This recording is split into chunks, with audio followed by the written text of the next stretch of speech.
Chers auditeurs, vous le savez, l'émission est financée entièrement par vous.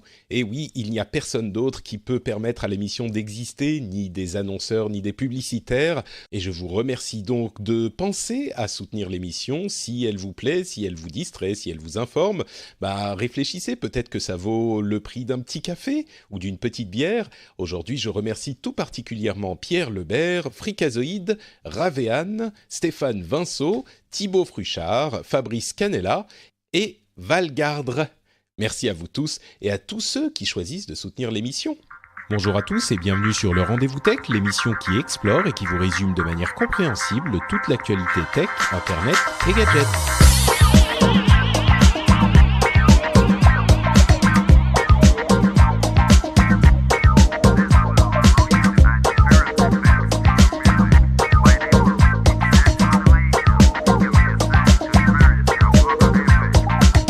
Bonjour à tous et bienvenue sur le Rendez-vous Tech, l'émission qui vous résume toute l'actualité tech, internet et gadgets. Aujourd'hui, on va vous parler de la directive européenne sur le droit d'auteur qui fait beaucoup de bruit en ce moment et je pense à raison parce qu'il y a des dispositions qui inquiètent un petit peu l'intégralité de l'internet. Et on va aussi vous parler de YouTube Premium, de Instagram TV et de plein d'autres petites choses. Je suis Patrick Béja et je suis très heureux de vous retrouver pour ce nouvel épisode. Et pour nous aider à discuter de tout ça, et en particulier de cette histoire de directive européenne, j'ai l'immense plaisir de recevoir Julien Lausson dans l'émission pour la première fois, et il est un petit peu nerveux, donc j'espère que vous lui réserverez un accueil chaleureux. Comment ça va, Julien ? Eh bien, bonjour Patrick, ça va très bien. Bonjour à toutes et à tous. Et effectivement, c'est une grande première pour moi. Écoute, je suis heureux de te recevoir dans l'émission, d'autant plus que tu as suivi un petit peu cette histoire de directive européenne. Tu es notamment l'auteur d'un article qui détaille les dangers de certaines de ces dispositions, notamment l'article 11 et l'article 13 sur Numérama. Donc, merci beaucoup de te joindre à nous. Et puis, on va discuter de tout ça ensemble. Je pense que ça va être intéressant et en même temps inquiétant. Oui, effectivement, quand on voit la manière dont toutes les organisations de défense des libertés du numérique sont montées au créneau pour essayer de s'opposer tant bien que mal à cette directive, il y a de quoi s'inquiéter. C'est vrai, ouais, ça a fait un petit peu une levée de bouclier de partout, c'est assez unanime.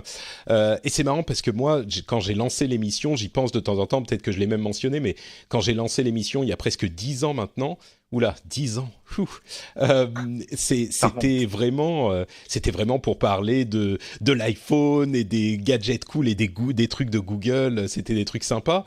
Et plus ça va ces dernières années, plus on se retrouve à discuter de ces sujets éminemment politiques. Et c'est hyper intéressant aussi, mais c'est vraiment pas ce que j'imaginais faire quand j'ai lancé l'émission, mais c'est quand même hyper important, quoi. C'est pas des trucs dont je voudrais avoir à parler, mais c'est des trucs qui sont essentiels pour la tech et qui vont décider peut-être de la manière dont va évoluer le net, quoi. Donc bon, c'est important d'en parler aussi. Oui, en effet, oui, c'est un peu comme nous à Numérama. Au début, on parlait de peer-to-peer et de droit d'auteur, et puis avec l'actualité, Snowden, Adopi, Ouais. la vie privée, on en vient à parler de sujets gravissimes finalement. Je crois que tu as raison, je crois que c'est Snowden qui a provoqué ce basculement en fait. Ça a vraiment, alors on parlait un petit peu de vie privée, de trucs comme ça, c'était genre, ouais, faut faire attention à ses mots de passe, ce genre de choses, mais enfin, quand Snowden a fait les révélations qu'il a fait, là on a basculé en fait, le monde de la tech et de la technophilité a basculé dans un autre univers, quoi. Et ça, Ouais. c'est l'un des sujets qu'on doit couvrir dans ce nouvel univers, et qui est, comme je le dis, c'est un peu manger les légumes avant d'avoir la viande, quoi. La viande, c'est les trucs marrants, les nouveaux gadgets, mais les légumes sont hyper importants aussi. Et justement, cette directive, c'est un petit peu les légumes, genre les légumes qu'on n'aime pas, quoi. Je sais pas, les Voilà, épinards ou un truc du genre. les brocolis, ces choses-là.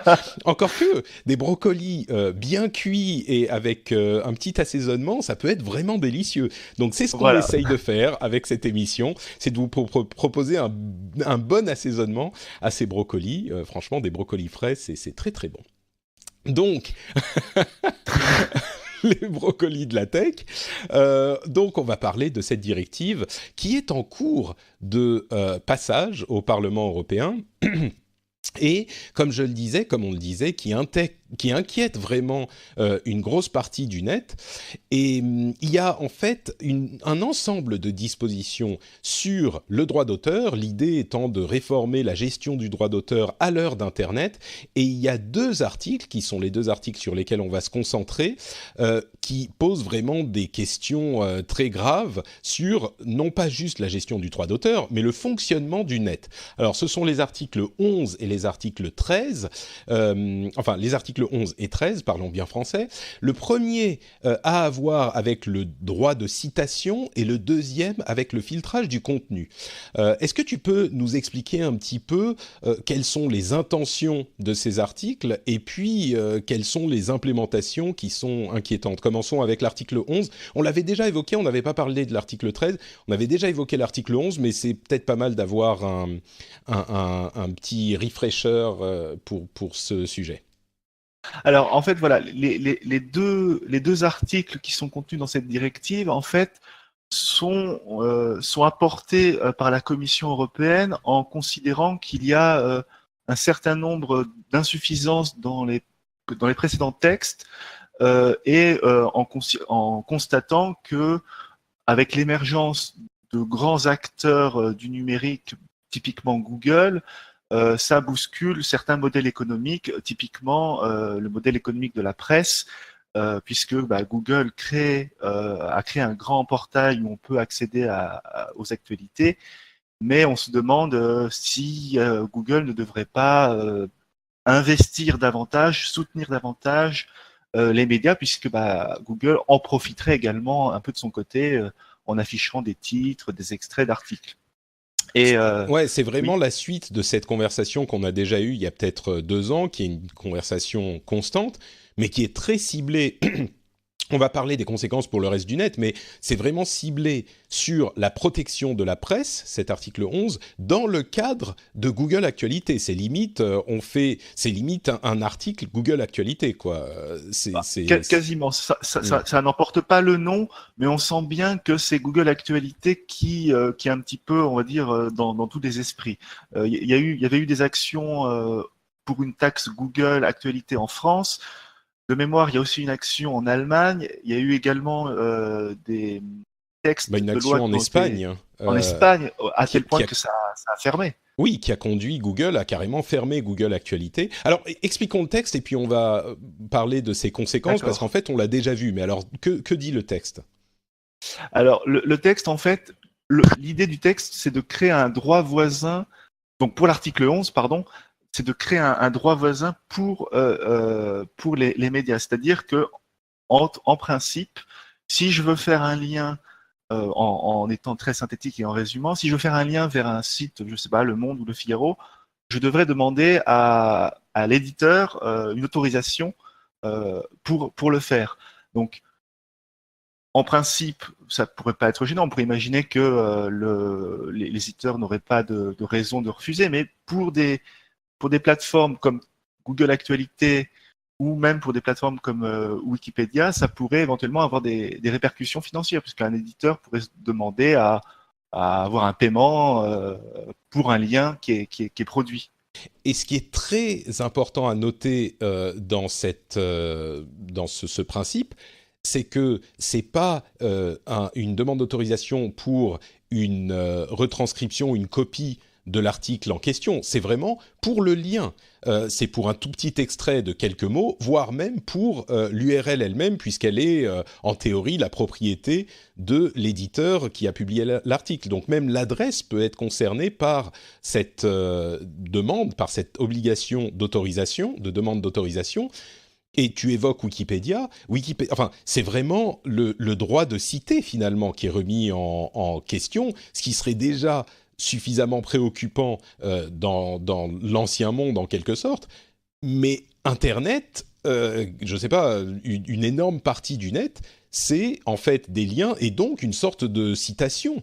Donc, est-ce que c'est exagéré de dire que ça remet en question le fonctionnement du net, ou est-ce que je tire un peu sur la corde, ou est-ce que vraiment on peut dire ça? Je pense qu'en tout cas, il faut avoir cette menace à l'esprit.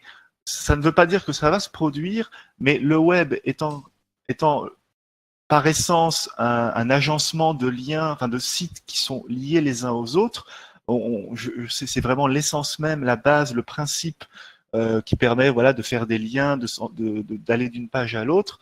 Effectivement, vu qu'on crée un mécanisme autour du fondement même du web, je pense qu'il n'est pas exagéré, au moins d'avoir cette menace à l'esprit et d'essayer de justement soit d'arrondir les angles, soit d'empêcher que ça dérape.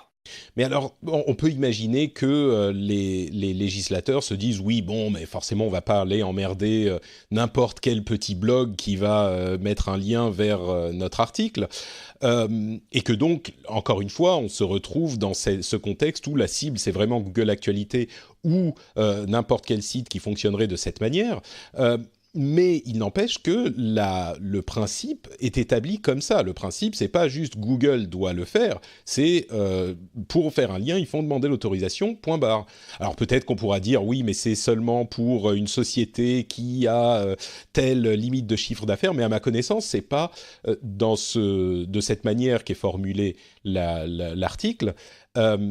Et puis surtout, une fois que l'arsenal légal est mis en place de cette manière, ça peut conduire à des dérives vraiment inquiétantes. Et ne serait-ce que comment est-ce que les éditeurs de presse vont gérer l'afflux de demandes. Alors, ils auront peut-être qu'ils vont développer des portals, j'en sais rien, mais c'est une opération qui est lourde, quoi.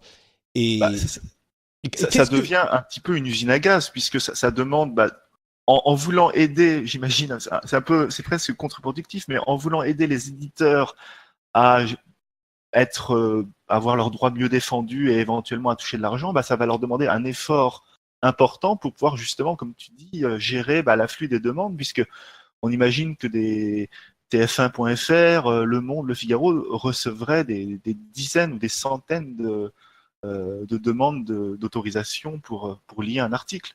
c'est vraiment surprenant comme méthode pour ça, et d'autant plus que si la cible, c'est Google Actualité, ce qui semble être le cas, enfin soyons honnêtes, c'est effectivement le cas. On a déjà vu ce qui se passe quand ce type d'obligation est mise en place. On l'a vu en Espagne, au moins il y a cet exemple. Si Google est légalement contraint à demander, en l'occurrence c'était à payer, mais le but est de faire payer effectivement, donc de payer l'éditeur pour pour afficher un très court extrait et mettre un lien vers l'article. Il y a deux choses qui se passent. Premièrement, Google, c'est ce qu'ils ont fait en Espagne, a interrompu le service Google Actualité en Espagne, donc il a disparu. Google Actualité n'existait plus en Espagne. Et du coup, la conséquence de ça, c'est que les éditeurs de presse ont perdu du trafic. Donc, il y a une chute sensible du trafic vers leurs publications et donc, évidemment, du revenu publicitaire, de la visibilité, etc. Donc, j'en viens presque à me demander, et là, je pense que tu n'as pas beaucoup plus d'idées que moi, mais qu'est-ce qu'ils ont dans la tête, les députés européens, pour vouloir faire ça? Est-ce que c'est vraiment du lobbying de la presse européenne contre les grosses sociétés américaines qui fait que ça les convainc que c'est une bonne idée? À quoi ils pensent en rédigeant un article de la sorte? Effectivement, moi je pense qu'il y a un effort important des éditeurs et je pense que les éditeurs vraiment ils interviennent en ayant des bonnes intentions. Dans leur esprit, ils n'ont pas intérêt ils veulent pas nuire en tant que tel à Google. Ils veulent juste avoir la certitude parce que ils vivent dans un secteur en crise. La presse a énormément de difficultés à trouver un modèle économique pérenne. Donc ils cherchent à essayer de protéger leur modèle, mais en le faisant certainement pas de la meilleure des façons. Du coup, ils poussent et en ayant une stratégie un peu à court terme, en essayant de résoudre le problème immédiatement, sans créer une solution qui pourrait être beaucoup plus durable. Bon, c'est sûr que la solution plus durable, on ne sait pas vraiment ce que ça pourrait vouloir dire. Peut-être, on n'a pas vraiment de réponse, ça serait tout un autre débat. Mais je comprends le point de vue des éditeurs de presse. Eux, ils défendent leur beefsteak, donc ils vont y aller, essayer de pousser dans cette direction, même si nous, on pense qu'elle est pas mal intentionnée, mais enfin que c'est pas la bonne solution. Mais les députés, il devrait avoir une compréhension minimum de ces sujets. Peut-être qu'il devrait écouter le rendez-vous tech, justement, pour comprendre les conséquences désastreuses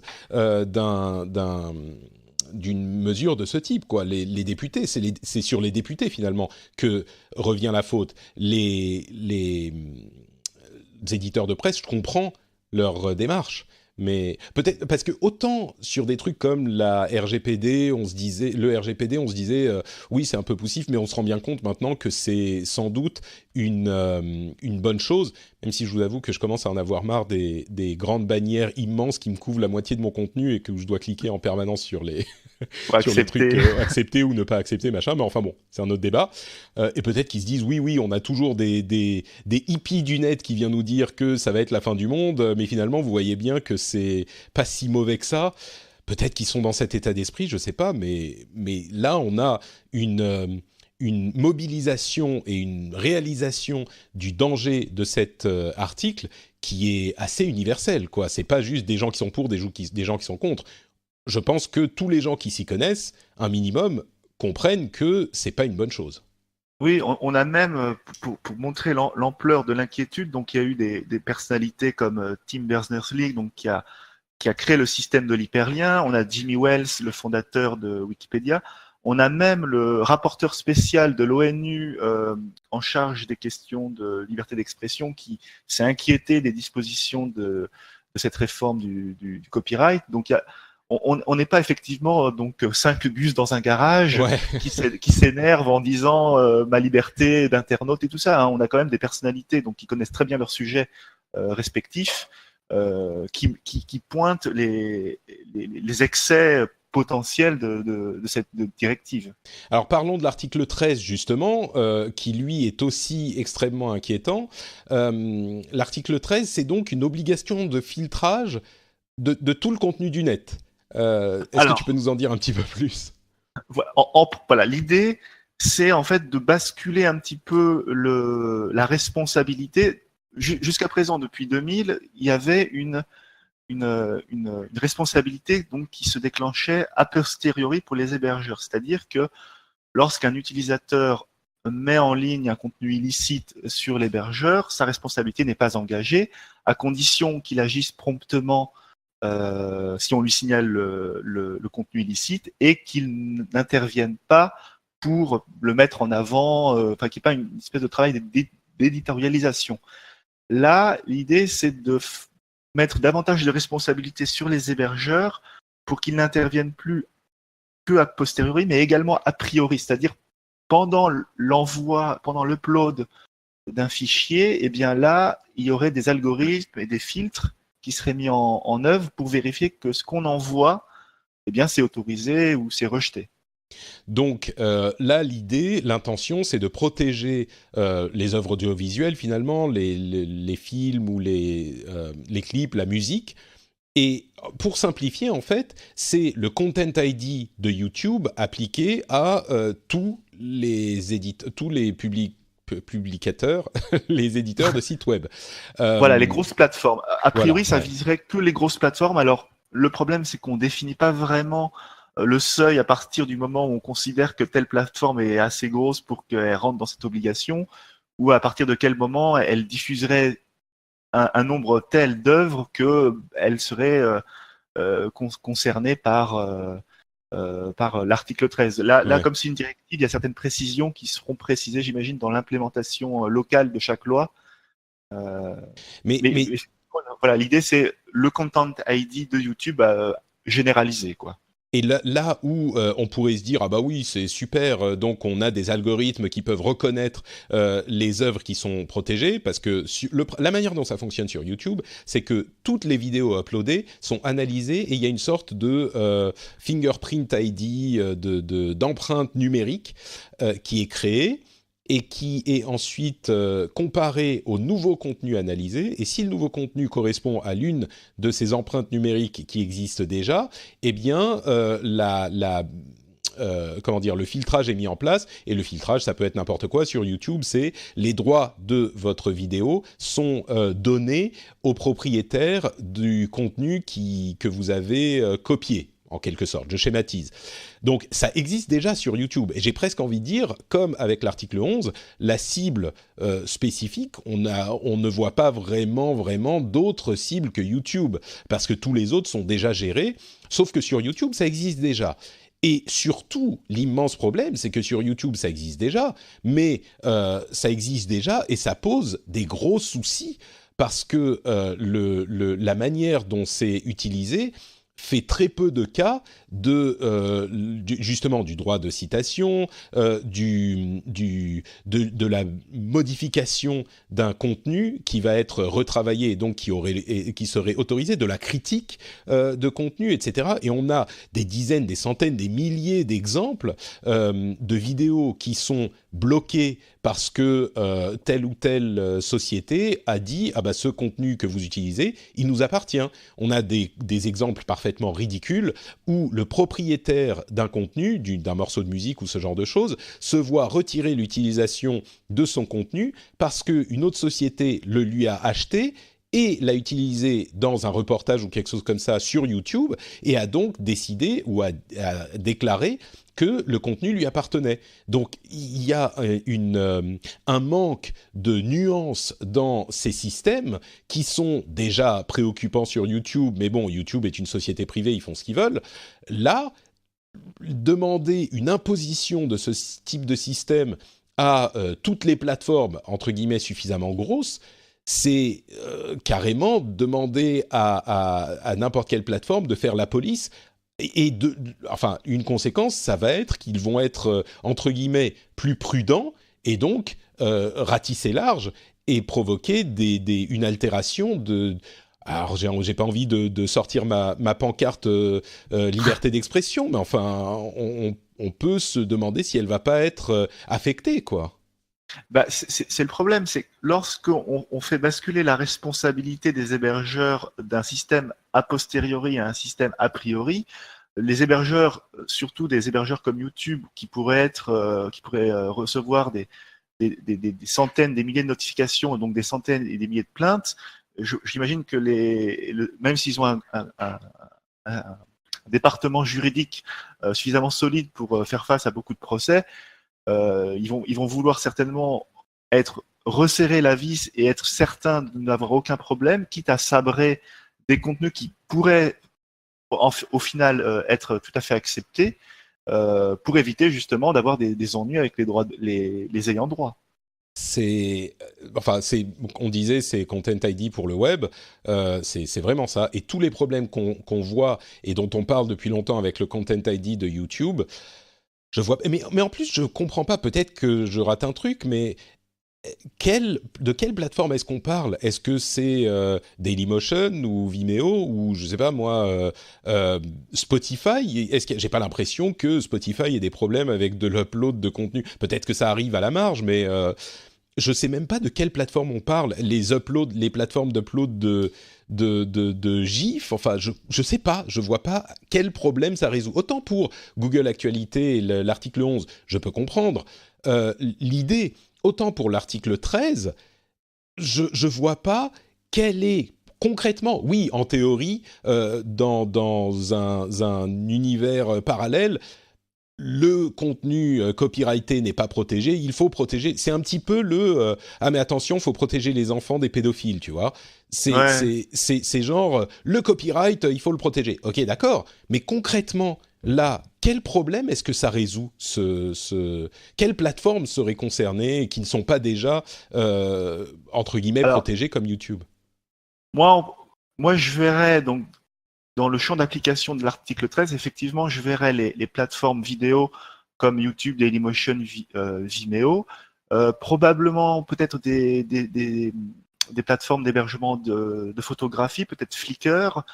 Il me semble de mémoire en début d'année, alors ça reste à démontrer, mais il y a une parlementaire de la France Insoumise qui s'inquiétait de l'application de cet article pour les forges logicielles comme GitHub et compagnie, en supposant que si on doit aussi filtrer les morceaux de code informatique qui pourraient être protégés par le droit d'auteur, ce qui pose des problèmes de fond pour l'écosystème du logiciel libre qui se base justement sur des licences très permissives où on prend du code, on le manipule, on l'intègre.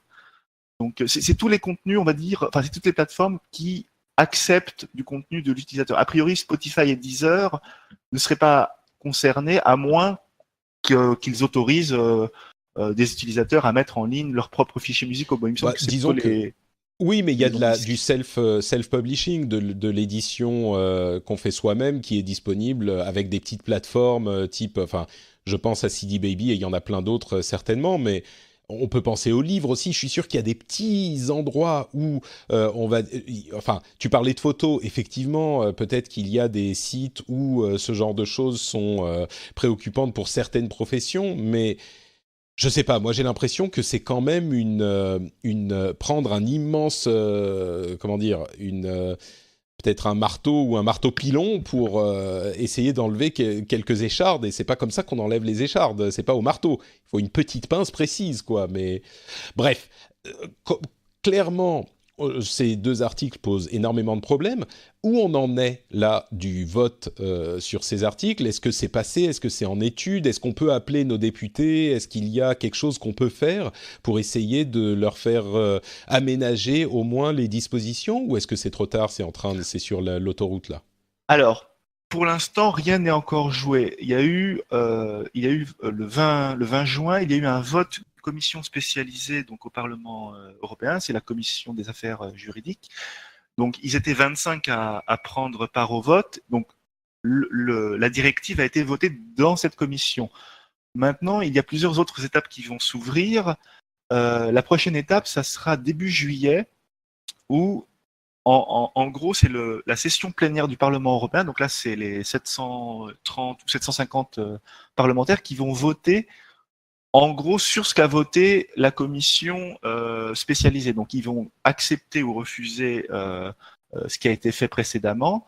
Et en fonction du vote qui va avoir lieu en juillet, soit on repart un petit peu à zéro si par exemple le Parlement refuse ce qui a été fait précédemment. Si c'est accepté, ensuite on entre dans une phase de négociation entre le Conseil de l'Union européenne et le Parlement européen. Donc le Conseil de l'Union européenne, c'est l'instance qui réunit les chefs d'État de l'Union européenne. Et ensuite, si un accord est trouvé, il y aura un vote final dont la date n'est pas encore tout à fait fixée. On pense à décembre ou janvier, donc décembre 2018, janvier 2019. Et pendant cette période, il est tout à fait possible de contacter ces représentants pour essayer de leur demander de voter dans le sens qu'on veut. Voilà.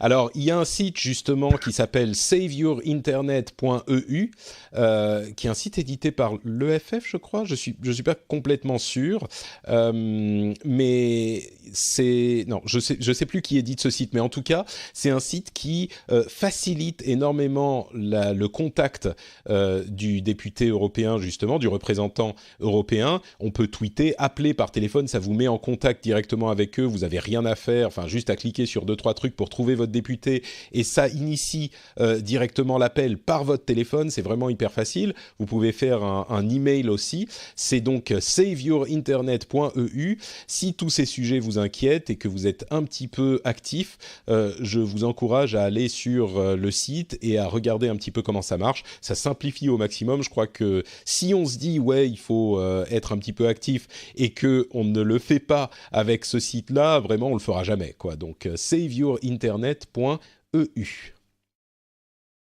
Bon, bah écoutez, on va faire, après ces sujets un petit peu préoccupants, on va faire une petite pause et continuer à parler de YouTube, Instagram, tous ces trucs beaucoup plus marrants. Mais avant ça, je vais quand même prendre une petite minute pour vous rappeler que le Rendez-vous Tech est financé par Patreon. Patreon, c'est quoi? C'est un système très simple. Bon, vous le savez, hein, je vous le dis à chaque fois, mais je rappelle pour les nouveaux, les nouveaux venus, c'est un système où vous pouvez allez vous inscrire sur le site, décider de combien d'argent vous voulez donner pour chaque épisode. Vous pouvez dire je donne le prix d'un café, d'une bière, ce que vous voulez. Vous décidez combien d'épisodes vous soutenez par mois Et à la fin du mois, eh ben, vous êtes débité du montant et voilà, vous pouvez vous arrêter quand vous voulez. C'est un moyen hyper simple de soutenir le rendez-vous tech. Et à vrai dire, c'est le seul moyen de soutenir le rendez-vous tech parce que l'émission n'est financée que par ce moyen-là. Il n'y a pas de pub, il n'y a pas de sponsor, il n'y a pas de société même qui m'envoie des téléphones ou du matériel ou ce genre de choses. Je récupère tout, j'achète tout moi-même et donc je suis 100%, 120% indépendant. Hein. C'est important aussi et c'est vraiment, je pense, le business model, comme je le dis souvent, le plus sain de l'histoire parce que vous pouvez choisir de soutenir ou pas. Le contenu est disponible de toute façon, que vous payez ou pas. Et vous pouvez décider de comment vous soutenez, combien vous soutenez, et vous pouvez vous arrêter quand vous voulez. Donc là, c'est un petit peu comme je disais tout à l'heure. Si ce genre de business model, bah, vous voulez pas, vous souhaitez pas le soutenir, alors que vous pensez que l'émission le vaut financièrement, bah, je crois qu'il y a aucun business model qui conviendra. Donc, je vous encourage, si vous appréciez l'émission, comme je dis toujours, si elle vous divertit, si elle vous intéresse, si elle vous fait passer un bon moment, bah, allez faire un petit tour sur Patreon, patreon.com/rdvtech. C'est super simple, ça prend 2 minutes. Et bah, vous pouvez décider à ce moment de soutenir ou pas, mais je pense que si vous allez sur le truc, vous vous direz ouais, allez, ça vaut le coup. Il y a beaucoup de gens qui me disent après plusieurs mois, plusieurs années d'écoute, j'ai enfin décidé de devenir patriote et j'en suis hyper fier et content. Je comprends parce que je suis moi-même patriote de plusieurs autres émissions et c'est une vraie fierté de se dire que l'émission est produite aussi grâce à nous. Donc aujourd'hui, je remercie tout particulièrement Johan Denis, Étienne Mercéran, C Champion, Christopher Loria, Julien Job, Jean-Rémy.fr, François-Rémy.fr, pourquoi je dis Jean. Et enfin, Mouik Mouik, merci à vous tous et merci du fond du cœur à tous ceux qui soutiennent l'émission. C'est grâce à vous que l'émission existe et je vous suis éternellement reconnaissant. Bon, continuons un petit peu avec les news et les rumeurs. Alors, une grosse news qui, moi, m'a fait très plaisir, c'est l'arrivée de de YouTube Premium en France et dans d'autres pays. YouTube Premium, c'est quoi ? C'est un abonnement à YouTube qui retire la pub de YouTube et qui, en plus, vous inclut l'abonnement YouTube Music. Alors on sait que YouTube Music et Google avec la musique a été un petit peu confus ces dernières années. Il y avait différents services qui faisaient différentes choses et quand on disait YouTube semble réfléchir à un système de musique, bah c'était un petit peu ridicule. On se disait mais enfin comment les vidéos, les machins. En fait ils ont fait un truc super malin. Ils ont sorti une autre application qui s'appelle YouTube Music, qui marche comme n'importe quelle application de streaming musical, mais qui en plus inclut les vidéos, si besoin, si vous les voulez. Mais vous pouvez aussi écouter en fond, vous avez vos playlists, etc., etc. L'abonnement à la musique coûte 9 € ou 10 €. Et si vous rajoutez 2 € de plus, vous avez YouTube Premium, qui est l'équivalent de YouTube Red qui existait déjà aux États-Unis, mais qui est simplement l'abonnement à YouTube pour supprimer la pub. Et moi, qui suis un gros consommateur de YouTube, je me suis jeté sur YouTube Premium. C'est vrai que c'est hyper agréable d'avoir YouTube sans la pub et en plus d'avoir la possibilité sur les appareils mobiles de continuer à écouter un truc même quand on passe l'application en tâche de fond. C'est le cas sur iOS. Moi qui suis sur iOS, ça me rend de grands services. Mais donc voilà, YouTube Music, YouTube Premium qui sont arrivés. Moi, je pensais pas que ça serait aussi intelligemment fait et ils m'ont un petit peu surpris. Je sais pas si toi, je crois que tu es un consommateur un petit peu moins fervent de YouTube ou ça t'intéresse pas forcément cet abonnement, toi, Julien ? Alors moi, je suis juste utilisateur standard de YouTube parce que l'aspect musical, moi, je passais par Spotify, mais j'imagine que pour les personnes qui consommaient de la musique, qui se créaient des playlists dans YouTube pour écouter de la musique, c'est un bon système qui mais évite tu sais, il y a plusieurs personnes qui m'ont dit oui, moi je suis sur Spotify, je vais pas changer. Je crois que si on est consommateur de YouTube, le retrait de la pub et oui, il faut transférer ses playlists, tout ça, c'est peut-être un peu chiant, mais YouTube Music marche, j'ai l'impression, aussi bien que tous les autres, et du coup, on a la musique intégrée à... Si on est intéressé par plus avoir de pub sur YouTube, on a presque la musique, entre guillemets, en bonus en plus, quoi. Tu vois, c'est comme ça que je le vois. Ça marche un peu sur deux jambes. Tu as à la fois l'aspect musical et puis tout ce qui est vidéo que tu peux télécharger hors ligne. les contenus exclusifs de YouTube. Donc oui, il marche vraiment sur deux jambes pour que si t'es pas forcément très motivé par la musique, eh ben la vidéo peut éventuellement te faire sauter le pas.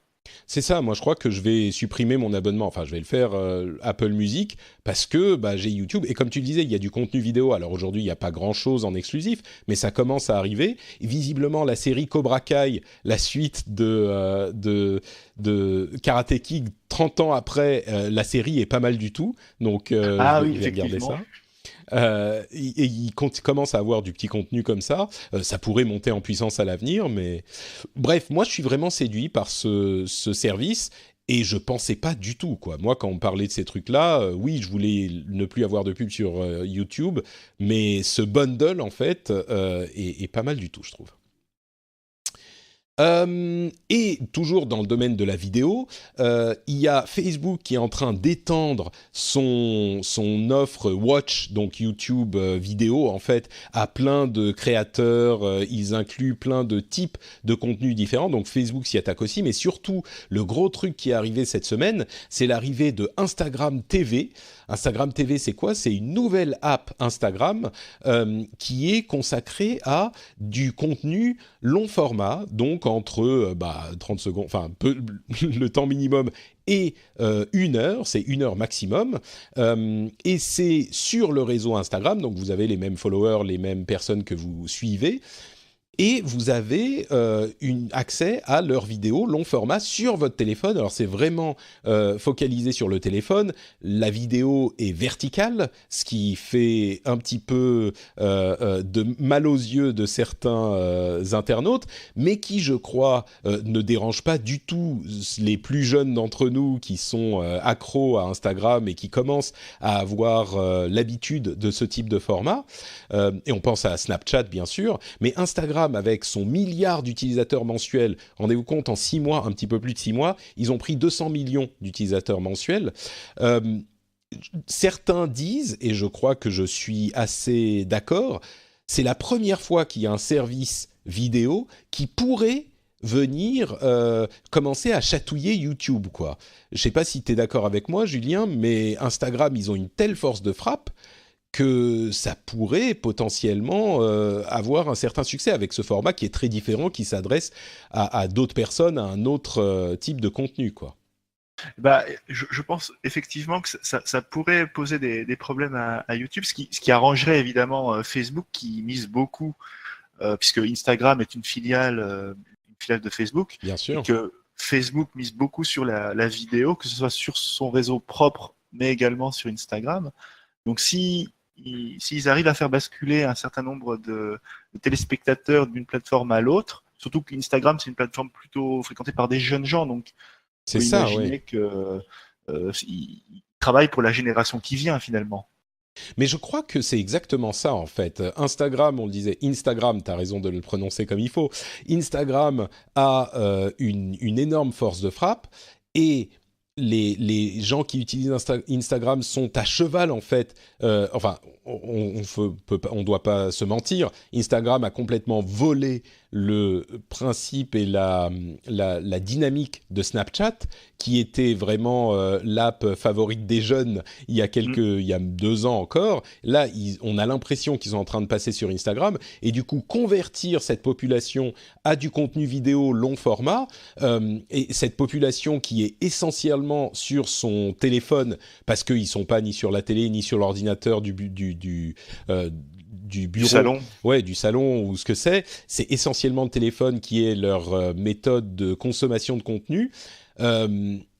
Instagram TV, ça peut tout à fait créer des usages réguliers, là où des trucs comme Vine ou d'autres tentatives avaient échoué parce que c'était pas une offre complète et c'était pas une offre qui avait suffisamment de comment dire, de carburant à la base. Alors que là, il y a des tonnes de créateurs sur Instagram déjà qui faisaient des petites vidéos court format. Et là, on peut uploader carrément n'importe quelle vidéo pré-produite sur la plateforme.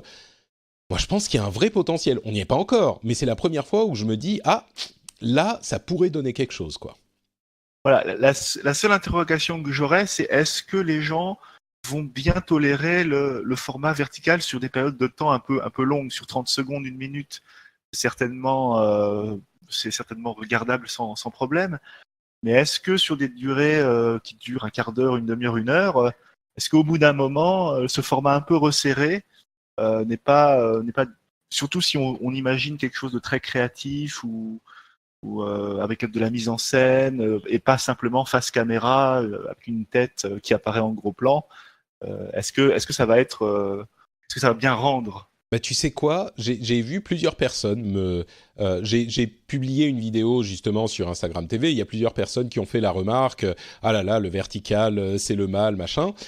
J'ai vraiment l'impression que c'est des réactions de vieux cons comme nous qui sommes habitués à de l'horizontal. Il n'y a aucune raison, enfin moi je vois pas de raison que le vertical, oui c'est pas la manière dont on voit le monde est plus horizontal parce que nos deux yeux sont horizontaux, mais il n'empêche, il y a pas, c'est minime, il n'y a pas de raison que le vertical ne puisse pas, d'une part être créatif aussi et qu'on trouve des usages intéressants à ce type de format. Et puis, franchement, quand on voit ce que c'est que la plupart des trucs sur YouTube, c'est comme tu le dis, une personne qui parle devant la caméra pendant un quart d'heure, 20 minutes, avec des petites images qui passent en fond. Et en plus, on a déjà vu le format Stories. Oui, c'est plus court, c'est 30 secondes ou une minute, mais le format Stories, il y a des gens qui vont regarder 10 000 stories à la suite. Je pense qu'on est arrivé, en fait, à une étape où le format verticale est viable. Il y a 3 ans, on serait peut-être tous dit ouais non mais c'est immonde de regarder les vidéos comme ça. Aujourd'hui, le groupe des jeunes qui regardent des vidéos sur leur téléphone mobile, eh ben je pense qu'ils seraient plus clients de ce genre de choses et pourquoi pas en long format. Moi, je pense vraiment que c'est possible et que c'est nos réactions de vieux cons qui sont ouah, c'est moche le On vertical. n'est pas habitué, on a été C'est formé ça. à l'école YouTube. Exactement, exactement. Donc bon, vous pouvez aller vous abonner sur Instagram à NotePatrick si vous le souhaitez. Peut-être que je vais essayer ce format un petit peu plus. C'est sympa franchement comme petit format et c'est les stories avec des commentaires, avec une réaction à ce que je disais en fait, ce que je disais il y a 1 ou 2 semaines, c'est que les stories, ce qui me dérange, c'est qu'on n'a pas les commentaires et donc on n'a pas l'interaction avec la communauté. Là, on a les commentaires sur la vidéo. Donc moi, ça me plaît un petit peu plus. Donc voilà, on verra. Peut-être que je ferai un petit peu plus de ça. Euh, Tiens, parlons un peu de ce Oppo Find X, Oppo Find X, qui est le nouveau téléphone de la marque Oppo, qui fait généralement des téléphones milieu de gamme, on va dire, et ils ont de temps en temps des téléphones haut de gamme, des flagships. Et là, c'est un téléphone qui a fait beaucoup parler de lui cette semaine, parce qu'il a une solution assez intéressante au problème de la petite frange sur les écrans qui vont de bord à bord, et la petite frange où on place les caméras. Et ben là, il n'y a pas de petite frange, mais les caméras sont à l'intérieur de l'appareil et toute la partie haute de l'appareil monte, sort en fait du corps du téléphone pour soit prendre une photo, soit vous faire une reconnaissance faciale comme l'iPhone X, l'iPhone 10. Euh, et il sort pendant une demi-seconde et puis il re-rentre. On avait déjà vu un téléphone, je ne sais plus lequel c'était, un Moto, je ne veux pas dire de bêtises, mais un téléphone qui faisait sortir une caméra, mais là ça faisait très gadget quoi. Celui-ci c'est vraiment toute la partie haute qui est motorisée, qui monte une demi-seconde et qui redescend, et ça vous débloque le téléphone. Qu'est-ce que tu penses de cette solution? Parce que pour le coup, l'écran il est vraiment bord à bord, il n'y a rien du tout sur l'écran, c'est genre 92% de la face de l'appareil, c'est l'écran quoi. Alors moi, je trouve que c'est pas mal du tout comme approche parce que ce qui m'avait gêné lorsque l'iPhone 10 était sorti, donc avec effectivement l'espèce d'encoche qui regroupe donc la caméra et les différents systèmes de biométrie faciale, c'est qu'ensuite tu avais tous les constructeurs, en tout cas une bonne partie, qui semblaient trouver que c'était la chose à faire. Donc on a eu beaucoup de Ouais. terminaux qui sont sortis avec une encoche. Là, c'est difficile de dire si c'est la meilleure idée si c'est une meilleure idée, mais en tout cas, c'est une proposition différente. Et rien que pour ça, ils tentent quelque chose d'un peu différent que ce que propose Apple. Moi, je trouve ça assez séduisant. Après, ce qui m'inquiète, c'est est-ce que la partie mécanique, donc l'espèce de glissière, est Et assez le moteur. résistante, le moteur, est-ce que s'il y a un grain de sable qui rentre, si on l'emmène à la plage et que il prend un peu de sable, est-ce que ça va pas gripper le système? C'est le gros problème en fait de ce mécanisme, effectivement. Tu as tout à fait raison, c'est au moins une solution différente et intéressante à ce problème. Ils ont le mérite d'avoir une vraie innovation d'ingénierie. Ensuite, la grande question, c'est ça, c'est la durabilité. Et même s'il n'y a pas de petite poussière ou de grain de sable qui vient se glisser dans le truc, la durabilité, combien de temps est-ce que le moteur va fonctionner, Va etc. tenir, voilà. Dès qu'on introduit des parties mouvantes et mécaniques dans un appareil, eh ben on introduit forcément de l'usure et ce type de soucis. Mais bon, il n'empêche que le téléphone fonctionne très bien et il offre une solution technique intéressante à ce problème, quoi. Ouais, et c'est amusant parce que la manière dont il s'ouvre me fait penser au téléphone à glissière qu'on avait eu dans les Ah, années genre 90. Le Nokia 8910, je sais plus comment il s'appelait, 94. Voilà, j'avais eu un Le Samsung, téléphone de Matrix. voilà, où ça s'ouvre un petit peu et ça dévoile alors le clavier ou quoi que ce soit. C'est Et ça, ça me fait penser un peu à ça, c'est amusant. un peu, ouais. En plus, il a un beau design avec des couleurs différentes, un bord courbé, etc. Il est assez joli. Tiens, si vous pensiez que votre métier ne sera pas attaqué par l'intelligence artificielle et que vous étiez bien tranquille dans votre sécurité de métier intellectuel, eh bien, détrompez-vous. IBM vient de présenter IBM Debater, donc débatteur, qui est une intelligence artificielle qui va mener des débats. Alors, on sait qu'aux États-Unis, le débat est presque un domaine de compétition. C'est un truc qu'ils font beaucoup à l'université, à l'école. Donc c'est très codifié et c'est vraiment une méthode pour essayer de se convaincre l'un l'autre en utilisant des arguments rationnels sans forcément essayer simplement de se convaincre de ceux dont on est déjà convaincu. Il y a vraiment des rôles qui sont donnés dans les parties en quelque sorte de débat, dans les débats, et on doit essayer de raisonner pour essayer de convaincre l'autre et après des gens jugent de qui a été le plus convaincant. Eh ben, IBM a conçu donc une intelligence artificielle dont le but est de débattre. Alors, ils ont une centaine de sujets qu'ils peuvent couvrir, enfin le IBM Debater a une centaine de sujets qu'il peut couvrir, c'est pas des arguments préécrits, c'est vraiment une analyse d'articles dans les domaines qui ont été réunis, et il va analyser ce que dit la personne en face, pas démonter, mais analyser le raisonnement, prendre des arguments dans les articles auxquels il a accès et monter un raisonnement pour contrer celui de l'autre, ou alors donner son raisonnement à la base. Et alors, comment dire, on n'a pas vraiment de vidéo des débats, donc ça me laisse penser qu'ils y sont pas encore. Je me suis précipité pour voir si IBM Debater allait pouvoir devenir d'ici quelques années IBM Podcaster et me prendre mon métier à moi. Visiblement, on n'y est pas encore, mais le fait qu'ils y travaillent et qu'ils puissent tenir des débats, c'est le début du truc. Et il y a des trucs marrants, genre quand il sait qu'il ne va pas réussir à contrer le point spécifique de la personne en face, il peut dire des choses qui n'ont pas vraiment de rapport, genre ah mais tu sais, tu t'es mis à parler beaucoup plus vite, c'est pas la peine de t'énerver comme ça, on peut discuter. Enfin, c'est généralement un signe que tu n'es pas très sûr de toi. Genre ce genre de raisonnement et ce genre de choses. Ça pourrait être impressionnant. Je suis très curieux de voir ce que ça va donner dans les années à venir.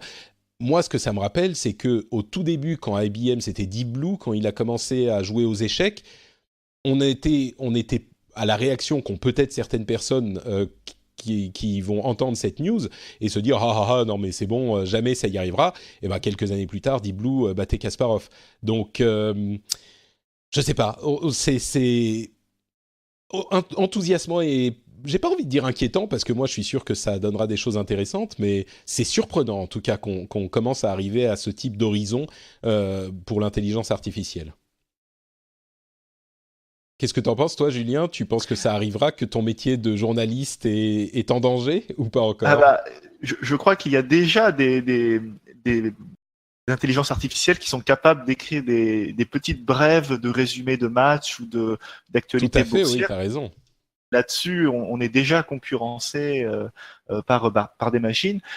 pour revenir à IBM Debater, moi, ce qui m'a assez bluffé, enfin dans ce que IBM a montré, parce qu'il n'a pas forcément tout montré, mais c'est que effectivement la machine est capable donc de construire un raisonnement et des arguments, mais en même temps, il utilise aussi des techniques oratoires qui lui permettent de ne pas perdre la face ou de convaincre, pas par le raisonnement, mais par les sentiments. J'ai vu qu'il avait fait quelques plaisanteries.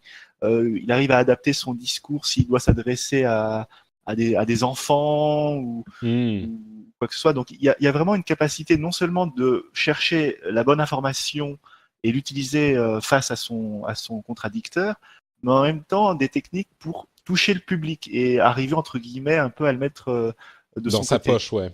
Voilà. C'est peut-être plus inquiétant même que la capacité à débattre, en fait, cet Oui, aspect-là. parce que là, il y a vraiment un aspect manipulation, quoi. C'est ça. Dans le contexte d'un débat, bon bah ok, pas de problème.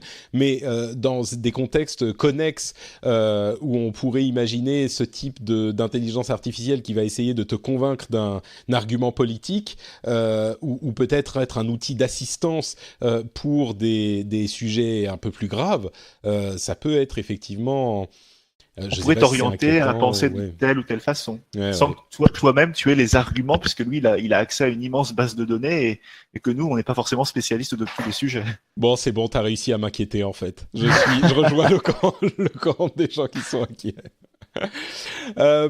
Bon, bah, en tout cas, un truc rassurant, c'est que Apple a admis qu'ils avaient fait une erreur. Bon, pas tout à fait, mais il y a le problème des claviers qu'on a parfois évoqué ici, les claviers papillons des derniers MacBook Pro et de certains MacBook qui avaient des gros problèmes en fait, qui se coinçaient dès qu'il y avait une petite poussière ou qui ne fonctionnaient plus. Et quand il fallait le faire réparer, étant donné que évidemment c'est Apple et donc tout est intégré et tout est soudé partout, et ben on pouvait pas vraiment changer une seule touche, il fallait changer tout le clavier et ça coûtait des centaines et des centaines d'euros. Et ben là, et ça avait provoqué des procès en réunion contre eux parce que c'était évidemment un problème si au bout de un an ton appareil ne marche plus et qu'il faut que tu payes 700 euros pour faire changer le clavier. Merci. Alors bon, Merci Apple. en Europe, voilà, c'est ça. Merci Apple. En Europe, les garanties sont différentes, mais aux États-Unis, c'était parfois le cas. Eh bien, là, ils ont effectivement lancé un programme de réparation pour ces claviers. Ils disent que c'est un faible pourcentage des utilisateurs qui sont touchés par ce problème, bien sûr, mais c'est assez rare qu'ils provoquent ce type de programme, qu'ils lancent ce type de programme. Donc, sachez-le, si vous avez ce problème, eh bien, vous pouvez faire changer votre clavier gratuitement chez Apple et c'est plutôt bienvenu. Quant est en train de continuer à se développer. Alors, Quant, je suis sûr que vous connaissez tous, c'est le service alternatif à Google. En fait, c'est un moteur de recherche soucieux de votre vie privée. C'est d'ailleurs un moteur de recherche français ça s'écrit QWANT pour ceux qui connaissent pas, et ils sont en train de se développer au-delà du simple moteur de recherche. Ils avaient déjà différents services, si je ne m'abuse, mais là ils sont en train de lancer toute une suite de services en alternative à Google. En fait, il y a un service de mail, un service de cartographie, un service de paiement qui vont être lancés dans les mois à venir, et c'est plutôt pas mal parce que pour tous leurs services, évidemment, ils sont dans cette optique de protéger votre vie privée à chaque fois. Ça pourrait offrir une solution, un grand groupe solution simple à ceux qui veulent avoir les services pratiques qu'offre Google ou d'autres, hein, bien sûr, mais en étant soucieux de leur vie privée. C'est une bonne initiative, je pense. Est-ce que tu utilises Quant, toi? Est-ce que tu serais client d'un truc de ce type? J'utilise un peu Quant et effectivement pour une personne qui n'est pas forcément un grand spécialiste, l'idée d'avoir un écosystème un peu intégré où il a accès à un service de cartographie, un service de paiement, un service de recherche, plutôt que d'aller chercher, alors pour les mails, il va aller sur ProtonMail, pour le paiement en ligne, il va aller sur PayPal, bon, de se disperser. Là, il aurait éventuellement tout apporté en ayant la certitude, en tout cas c'est la promesse de Quant, que le minimum de données, voire aucune donnée, est récupérée. Là-dessus. C'est ça qui est séduisant, c'est l'idée de se dire, plutôt que d'aller à droite à gauche et puis d'utiliser des outils différents pour tout un tas de services, là on va chez Quant et on est tranquille chez Quant et basta. Et alors ensuite, il y a à mon avis, même la plus grande question sera, est-ce que en collectant un minimum de données ou même pas de données, est-ce qu'ils vont pouvoir rendre les mêmes services qu'un Google ou un autre service de ce type? Par exemple, est-ce que le futur assistant Quant, s'il arrive un jour, pourra aller voir dans Quant Mail ou dans Quant Maps ce que j'ai fait récemment pour me rendre des services et me faire gagner du temps? Est-ce que c'est pas comment dire, exclusif, l'idée de protéger la vie privée et de pouvoir rendre ce type de service? Apple y arrive plus ou moins bien, mais eux, ils disent on protège votre vie privée, mais nous, on va utiliser vos données. Je crois que Quant dit nous, on veut même pas savoir ce que c'est vos données. Donc, c'est la difficulté, Google a effectivement plein de travers et ça peut être tout à fait justifié, mais comme ils ont accès à nos données, ils peuvent faire des traitements qui sont forcément utiles et ils peuvent nous ressortir, si on commande un billet de train et qu'on reçoit la confirmation par email, il peut créer l'information dans l'agenda et tout de suite on gagne du temps et tout ça est un petit peu automatisé. Quant, si par exemple tout est cloisonné, eh bien, ce type de service qui est pratique par ailleurs, ne pourra peut-être pas être délivré. Bon, en même temps, on peut se créer maintenant son compte Quant, donc peut-être qu'il y aura des partages très protégés de données en interne. Mais du coup, si on a quand même les données qui sont utilisées en interne, est-ce que on est si différent d'un truc comme Apple, finalement, qui lui aussi essaye de protéger votre vie privée, mais utilise vos données en interne?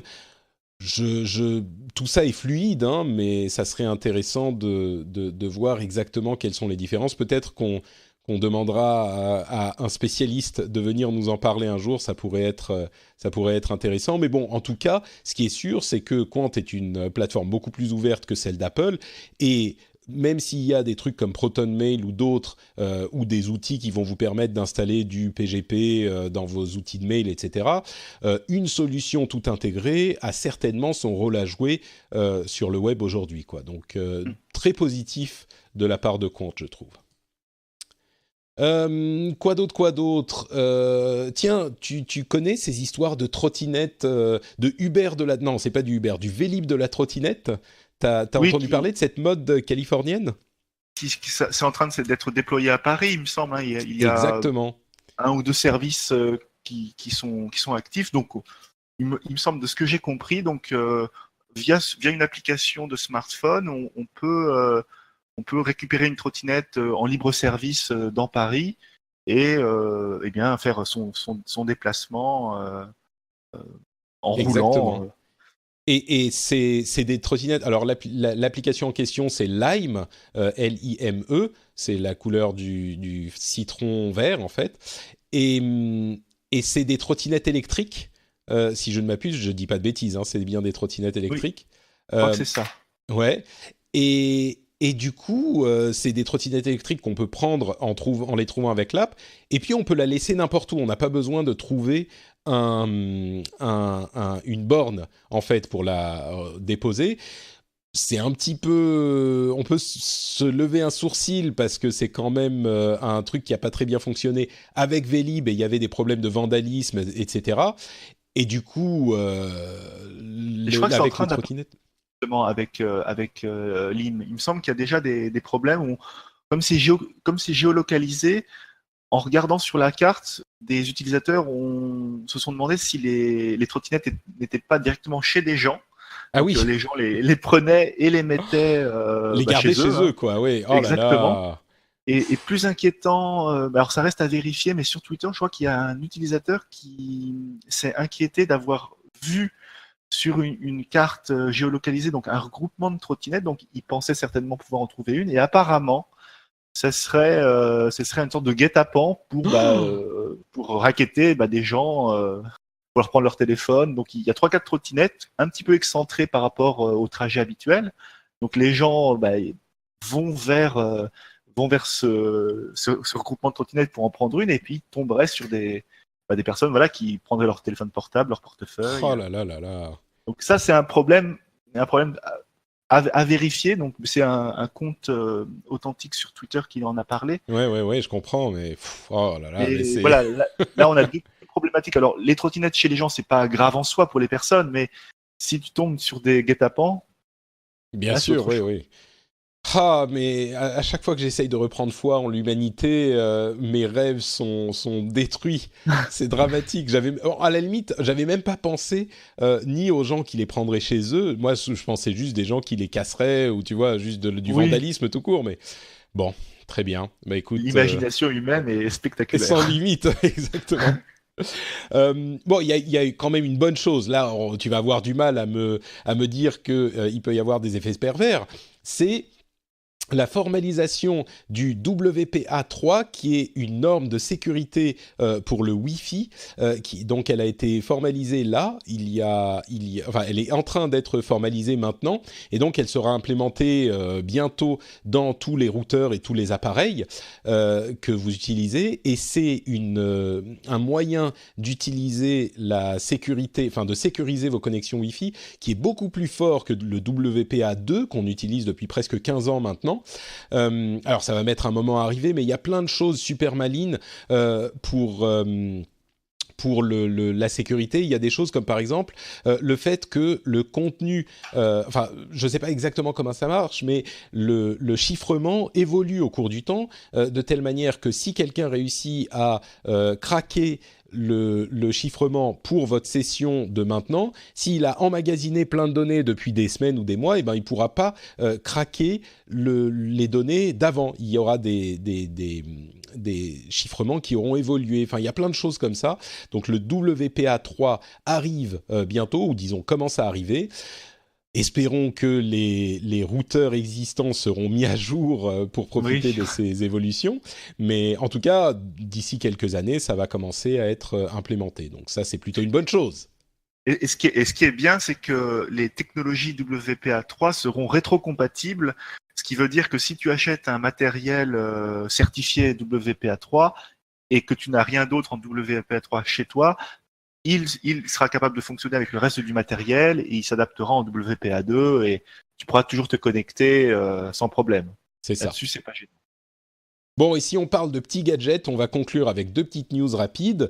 Qualcomm a annoncé, on a leaké un nouveau processeur de chez Capcom, qui sera sans doute, de chez Qualcomm, qui sera sans doute le Snapdragon 1000. Et en fait, le Snapdragon 1000, c'est un processeur qui est prévu pour les appareils sous Windows. Et c'est un processeur ARM qui est beaucoup plus puissant que les processeurs ARM habituels, mais qui consomme quand même beaucoup moins que les processeurs Intel de ce type-là, les processeurs faible consommation. Et donc, ça pourrait créer... On a aujourd'hui des appareils sous Windows qui sont en train de sortir avec des processeurs ARM existants. Là, ça permettrait d'avoir des appareils qui seraient vraiment à fonctionnement à puissance comparable avec les processeurs Intel faible consommation. Pour ceux qui aiment les détails, on est plus proche d'un processeur Intel série U, donc à consommation de 15 watts, plutôt que les séries Y qui ont une consommation de 4,5 watts. Donc là, on est à une consommation de 12 watts, mais une puissance qui est beaucoup plus proche de quelque chose de plus puissant chez Intel. Donc c'est assez enthousiasmant pour les fans de Windows en mobilité, on va dire. Là, ça pourra donner quelque chose de compétitif par rapport aux appareils sous processeur Intel, ce qui est une sorte de Graal qu'on n'a jamais réussi à atteindre, quoi. Et enfin, pour les fans d'Apple, pour pas les laisser avec le sale goût dans la bouche du clavier papillon, voilà, du clavier qui se coince, eh bien, il semblerait qu'ils soient en train de travailler sur des nouveaux types d'écouteurs. Alors, il y a plusieurs AirPods, on en a souvent parlé dans l'émission, mais les AirPods, c'était vraiment le l'appareil à succès d'il y a 2 ans, c'était inattendu, mais c'était vraiment un design hyper intelligent. Moi, je suis complètement amoureux de mes AirPods. Eh bien, il y aurait deux nouveaux modèles d'AirPods qui arriveraient. Un cette année avec une nouvelle puce qui permettrait d'utiliser Siri sans avoir besoin de tapoter, mais simplement en parlant.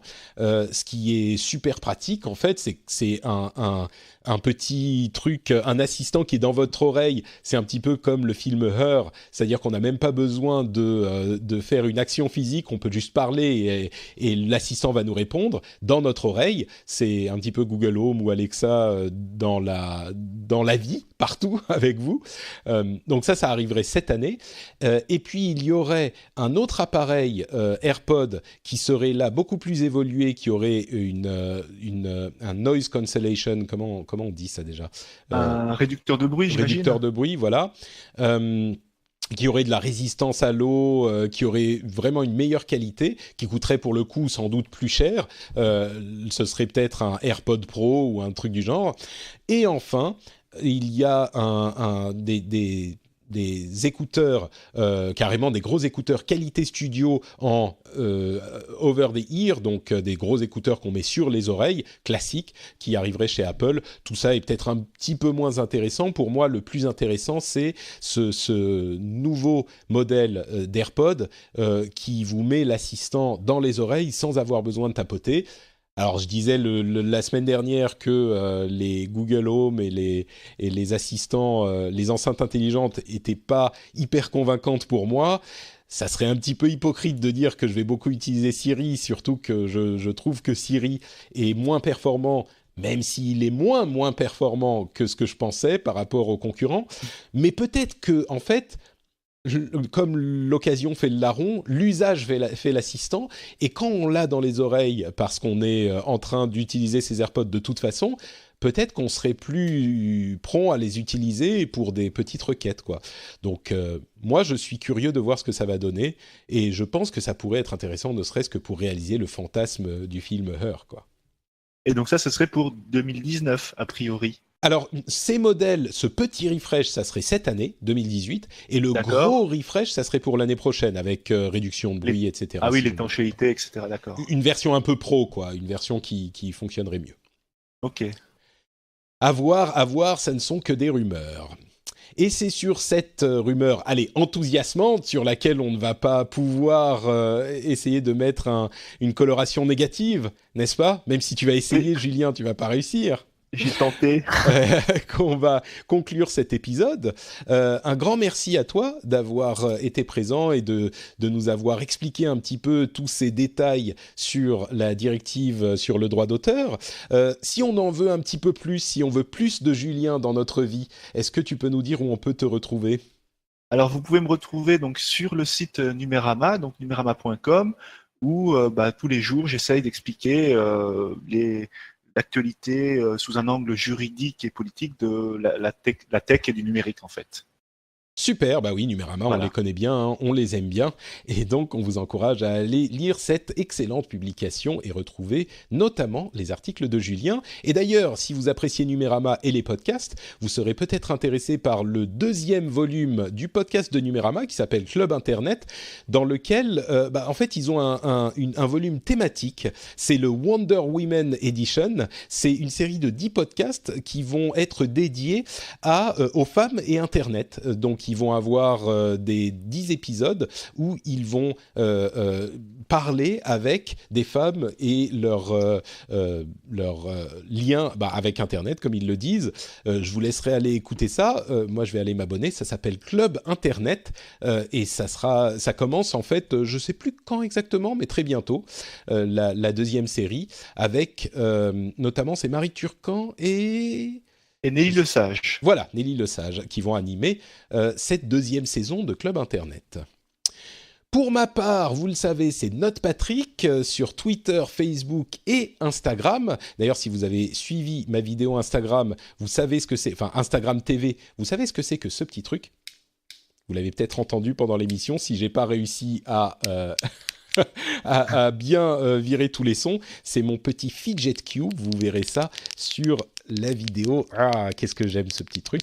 Vous verrez ça sur la vidéo sur Instagram TV. Donc, je ferai peut-être des petits contenus comme ça de temps en temps. N'hésitez pas à aller vous abonner, c'est Note Patrick. Et bien sûr, le site, la page Patreon du Rendez-vous Tech pour soutenir l'émission. Je vous en ai parlé déjà plusieurs fois. Patreon.com/rdvtech. Si vous aimez les émissions de qualité, j'espère, qui vous distraient et vous informent, et si vous aimez surtout les business models qui se foutent pas de votre gueule, les business models honnêtes et éthiques, je pense qu'on peut dire que c'est un business model honnête et éthique, eh bien, pensez à aller encourager l'émission sur patreon.com/rdvtech. Et bien sûr, frenchspin.fr, les notes de l'émission, si vous voulez nous dire ce que vous avez pensé de notre épisode, ce avec quoi vous êtes d'accord, ce avec quoi vous êtes absolument pas d'accord, vous pouvez venir nous le dire dans les commentaires de l'émission. N'hésitez pas à le faire et bien sûr à partager sur les réseaux sociaux. On fait avec Nicolas Poppy des petites capsules vidéo, enfin audio plutôt, sur les réseaux sociaux avec un petit extrait de l'émission depuis quelques semaines. N'hésitez pas à les partager parce que c'est, j'espère, un format qui pourrait encourager des gens à découvrir l'émission. Donc n'hésitez pas à aller, si vous nous suivez sur Twitter ou sur Facebook, ou sur Instagram même, n'hésitez pas à partager tout ça avec des gens dont vous pensez qu'ils pourraient être intéressés ou dont vous pensez qu'il serait important qu'ils suivent l'actualité tech et d'une manière qui pourrait leur plaire, de manière à ce qu'ils apprennent tous ces sujets hyper essentiels pour notre monde d'aujourd'hui, de la modernité. Merci à vous tous de nous avoir suivis, on vous fait des grosses bises et on vous donne rendez-vous dans une semaine. Ciao à tous!